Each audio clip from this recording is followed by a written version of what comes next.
Bienvenue au coin du feu pour une légende crie. La légende crie du grand corbeau. Au commencement, le monde n'était ni vraiment sombre, ni vraiment lumineux. Il était immobile, comme s'il retenait son souffle. Les rivières ne savaient pas encore où couler.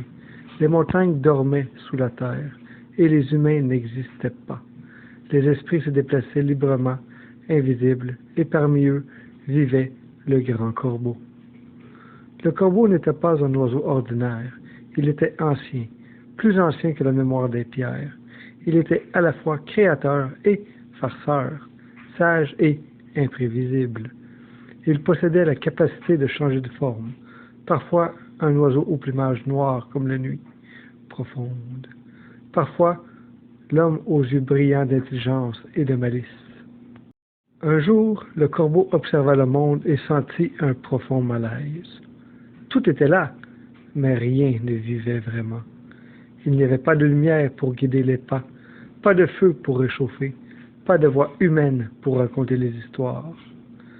Alors le corbeau prit son envol et vola longtemps au-dessus du vide, jusqu'ils atteignent la demeure d'un vieil esprit avare, qui gardait jalousement la lumière, le feu et les eaux douces enfermées dans des coffres sacrés.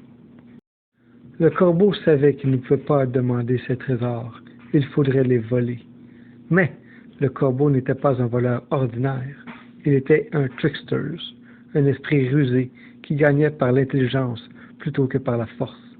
Il se transforma en un petit oiseau faible et affamé, puis en un enfant abandonné, puis en un homme maladroit. À chaque forme, il semait la confusion, la curiosité et le doute. Un jour, profitant d'un moment d'inattention, il ouvrit le premier coffre. La lumière s'en échappa. Elle jaillit dans le ciel, éclata comme un rire et se dispersa en étoiles, en lune et en soleil.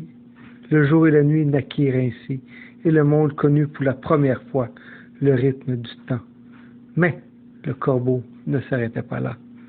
Il ouvrit un second coffre. Le feu s'envola.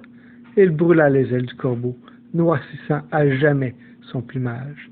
C'est pourquoi, disent les cris, le corbeau est noir aujourd'hui. Mais le feu tomba sur la terre, apprit aux arbres à crépiter, aux humains à se réchauffer, à cuire la nourriture, à survivre aux hivers cruels. Blessé, mais déterminé, le corbeau ouvrit enfin le dernier coffre.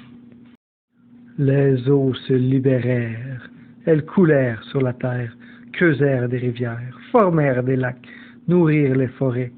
Là où l'eau passait, la vie suivait.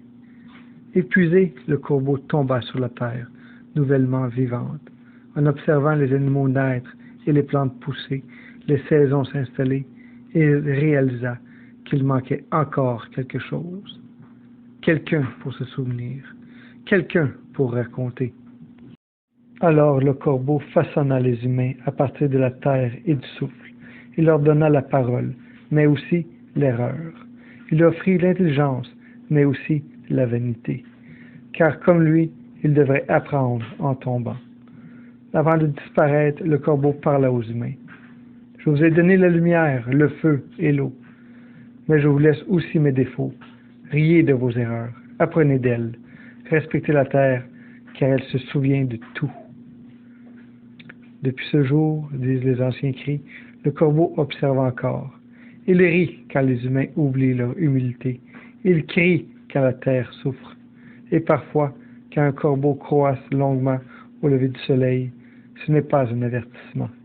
C'est une histoire qu'il raconte encore et encore.